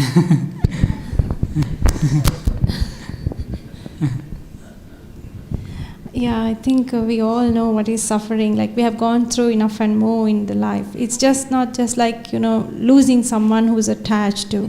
Even just a headache itself, it's a suffering. You're not in your normal, you cannot be normal when you have a headache. The certain sufferings, like when you talk about the birth, is which we do not remember, but it's such a painful one, which I have heard that it is the moment that the baby is born, and at the time of washing, it gives a pain of a wound which is washing with salt and brushing it. So such kind of a pain we have gone through, which we don't remember. So till the death, the suffering will be there. So we need to put a Are stop. you suffering right now? Well, actually, when you listen to the preachings and when you're involved in that, it doesn't, that kind of a suffering is not there. It brings more pleasure. I would say it's, it brings more pleasure, but, not getting attached to the sensual pleasure and, also the self-mortification which we, avoid and select the middle path. As I've been told earlier, I would say, I have made a lot of changes within myself. It has helped me to realize many things. But all of a sudden, however, it's just like, I have heard the example like, a rubber ball holding up in the water. The moment that you release it comes up, the same thing happens. Like how much ever you think, okay, I'm not attached to my parents, I'm not attached to my family, I'm managing. Just a sudden incident, or I hear them sick, or I hear them hospitalized or something, the pain is there, suddenly it comes out. So for a certain period it is not there, however, we are not completely detached from it. So there is a long way to get there, I guess, through practice. Okay, then why this guy, Bhadrakagamuni, asking, please teach me the origin and cessation of suffering? Why does he say that? And do you think that this guy never knew about suffering? Do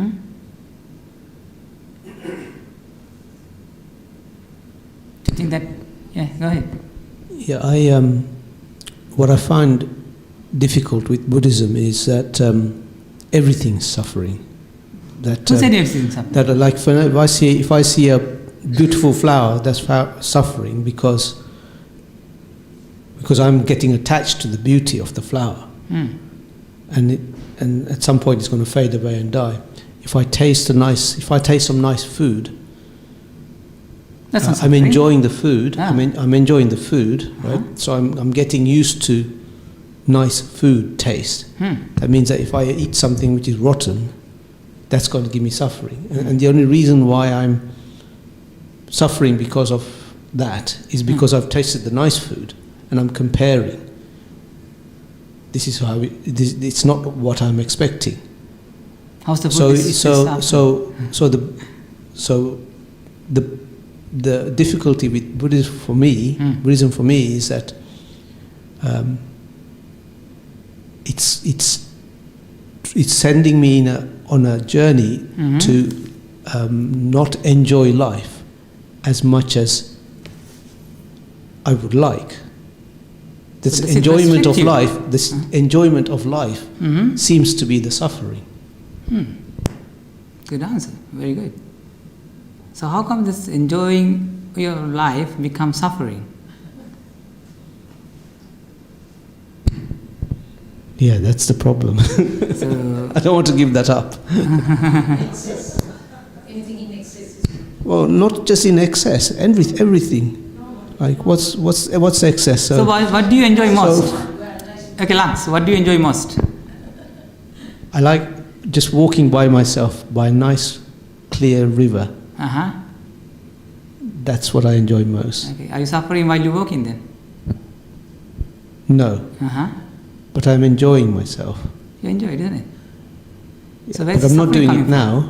I'm not doing it now. Now you put this thought into my head, right? Mm-hmm. And I wish I was there now. You see? Why don't you go now? Keep holding you here. Huh?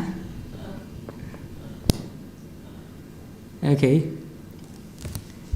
So Buddha's the answer is, Chief, if I were to teach you about the origin and end of suffering in the past, saying, this is how it was in the past, you might have doubts or uncertainties about it. If I were to teach you about the origin and end of suffering in the future, saying, this is how it will be in the future, you might have doubts or uncertainties about it. Right? So if he refers the future or past, you might have uncertainties, right? So I'm going to ask the same questions but Buddha asked from you guys. Right? And last time probably I got this convocation, but we didn't have that time. So we got only 5 minutes, so would you like to extend it to until like 3:20? Because the next session is going to start at 3:30 and I'm supposed to finish at 3 o'clock and there's a half an hour tea break. If you can escape 20 minutes of your tea break, or maybe you can have your tea over here, probably. We can ask somebody to serve your tea over here. Huh? You okay? Okay, because we need, huh? Yeah. But you need to hear as well because you're going to miss the best part.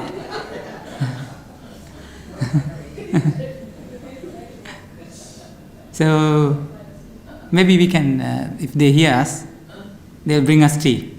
Otherwise we escape it, right? So you can sacrifice your... Now I'm attached to tea. Attached to tea, isn't it? Huh? Now you're going to suffer until now you... I'm thinking about tea. Yeah, that's until you dukkha receive now. your tea, It's a and you're dukkha. going to suffer. That's right. Huh? Seriously, you're going to suffer now a lot. Yes. Because I'm going to extend 20 minutes, 25 minutes more. And I'm not going to allow you to go out now. Right? And you just keep moving your limbs and all, right? You have been already sitting 2 hours since 1 o'clock. Luckily I gave you 5 minutes break, isn't it? Okay. What do you think, Chief? Are there any people here in London? Okay, I'm going to ask the same question from you guys, so you can answer it. Are there any people here in London who, if they were executed, imprisoned, fined, or condemned, it would be cause you sorrow, lamentation, pain, sadness, and distress? Yes. Right, you can add many things. In this one it says, if they were executed, imprisoned, fined, condemned, they got corona, right? If your car accident, somebody robbed your house, you can add many more things. It would be cause you sorrow, lamentation, pain, sadness, and distress, right? And you say, yes. And he said yes too. But are there any people here in London who, if they were executed, imprisoned, fined, or condemned, it would not cause you sorrow, lamentation, pain, sadness, and distress? Are there any, even if they were executed, imprisoned, fined, who got corona, who got 10 marks for their mathematics class, right? They condemned and they anything happened to them,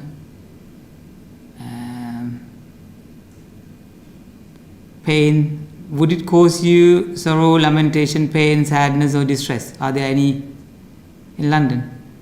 Huh? There are, isn't it? Okay. Now Buddha's question is, what's the cause? Chief means the guy's name. I mean, he's a head person in that village. So what's the cause? What's the reason why, if this was to happen to some people, it would cause you sorrow, while if it happens to others, it does not?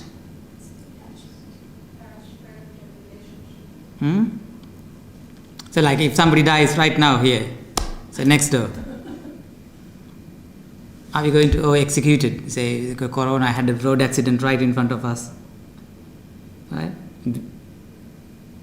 And would it cause us sorrow, lamentation, or pain?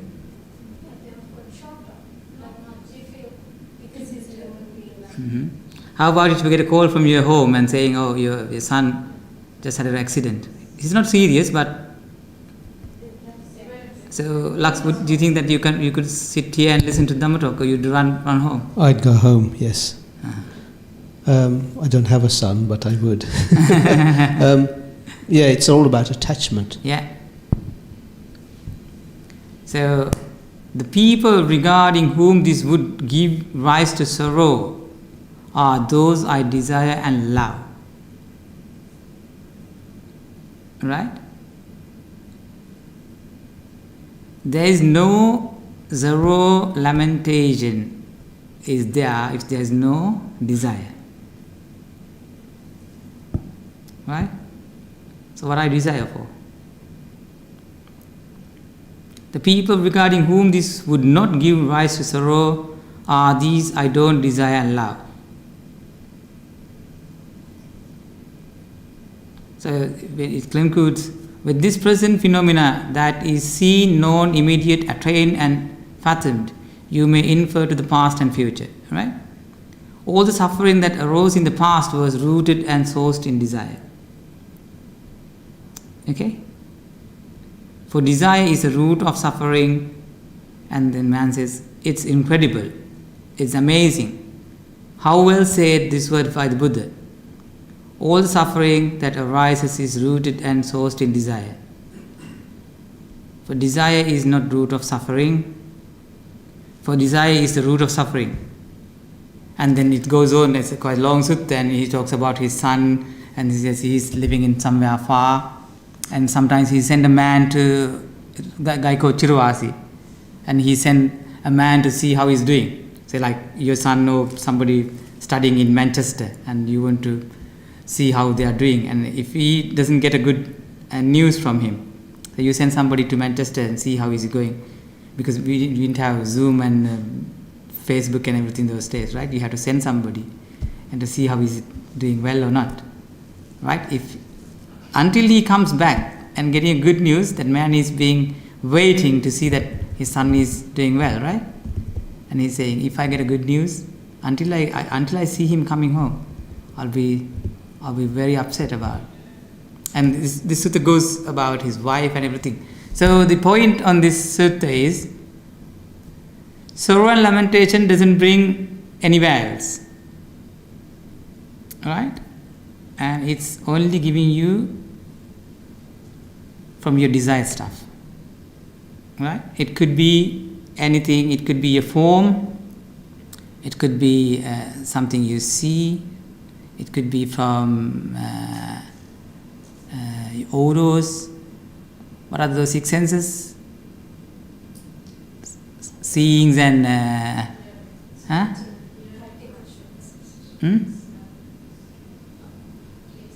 taste.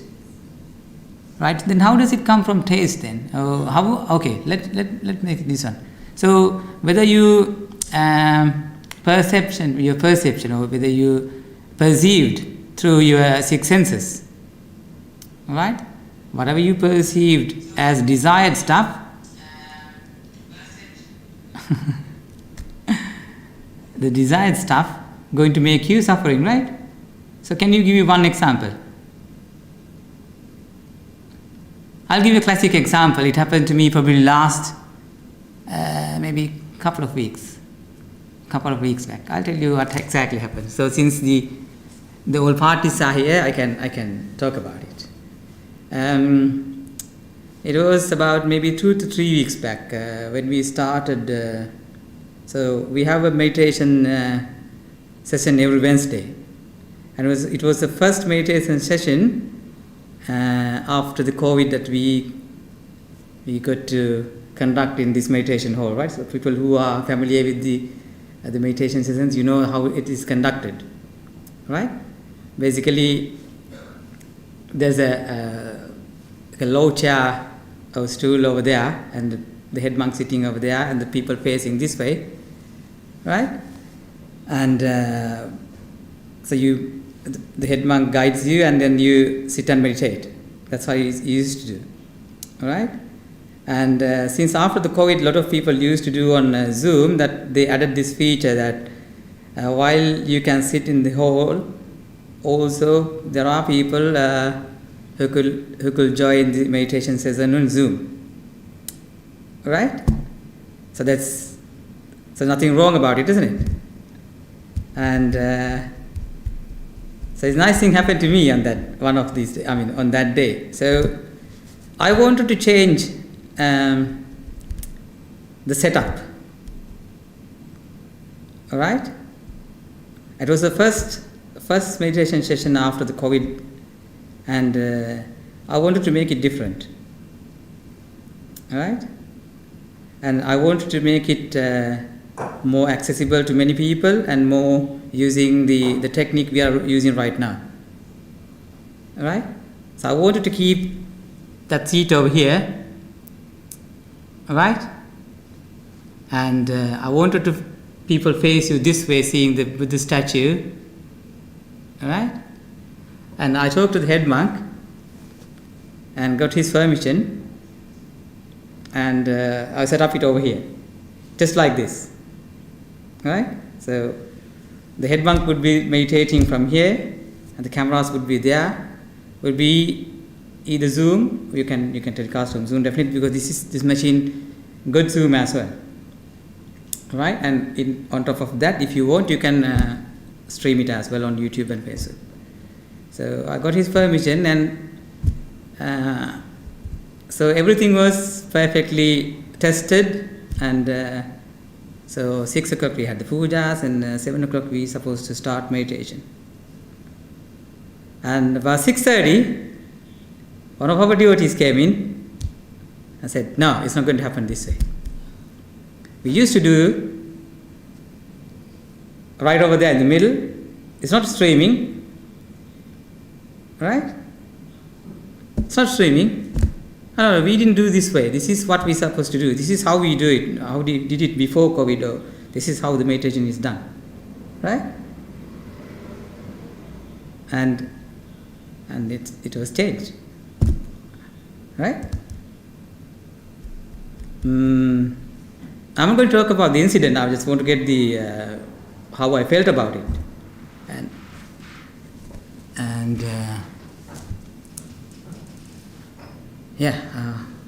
we got a message that you have to finish it.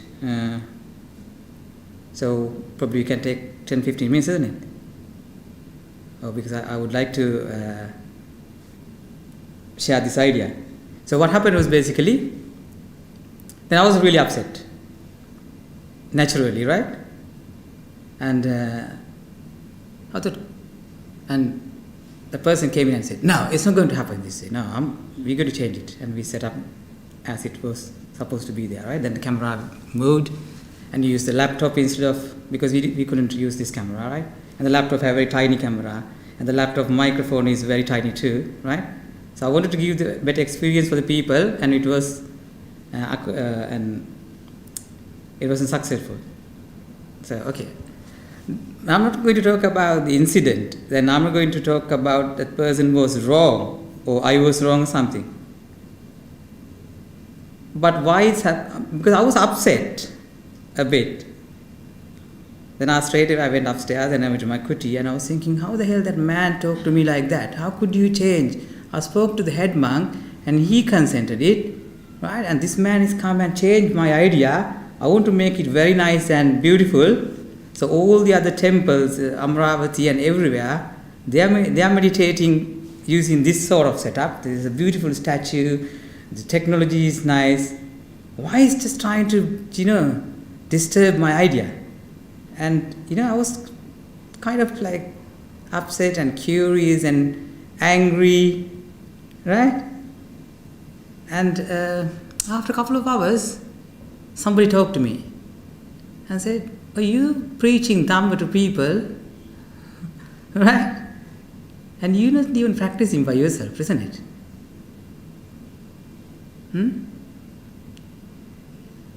Yes, you're practicing not by yourself. You're just teaching Dhamma. You're teaching, the desire brings you sorrow. Right?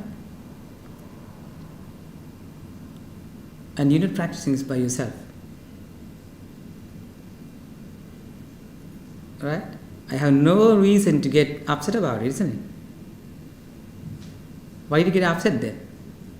I mean, all of us face like this sort of scenarios, isn't it? Whether you go to work, with your family, friends, certain things are not going to happen the way you want. Right? Things are not going to happen the way you want. It happened this morning too. Right? So, why does bring you suffering and sorrow?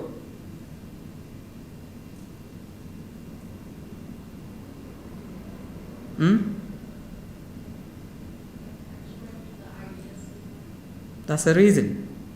Because I thought this idea is the best idea, and I will be really happy by seeing it broadcast this way. Right?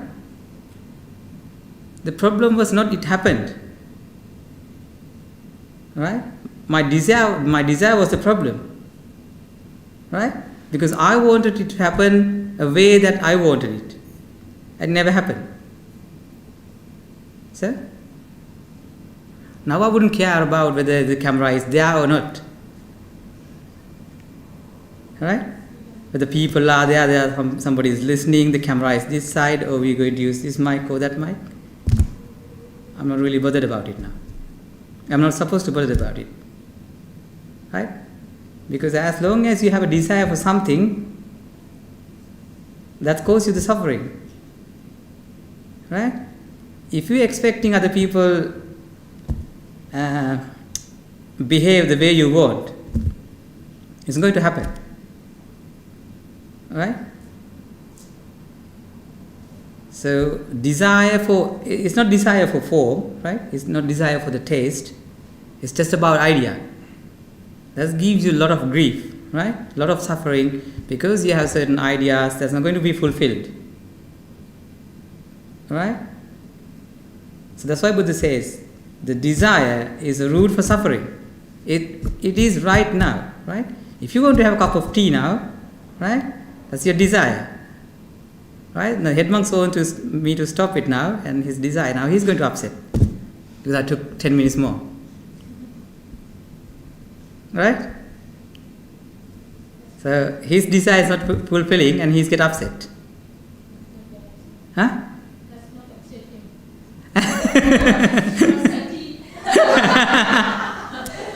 Okay, so then we'll stop for the day. We have taken about 10 minutes more. So hope you understood where the suffering coming from. So if you have a simple attachment, even for a simple idea, yeah, just moving a table or chair, right? So as long as you have the desire for something, that causes you a lot of trouble, a lot of suffering, right? So with that note, so every time something goes wrong, just think about why it's happening to me. Why do I get upset about it? Because a lot of people, and because you can engage with a lot of people and facing a lot of scenarios. Yeah. Yeah. Okay, so we'll stop right now. Yes. And so we'll just transfer the merits to This is how it works, right? So now you understand exactly how where is the suffering coming from, right? Okay. You may check the search results I found online. Oh, that's okay. Ettavata cha ammehi sambatam punya sampadang sabbe deva anumodantu sabba sampatti siddhya.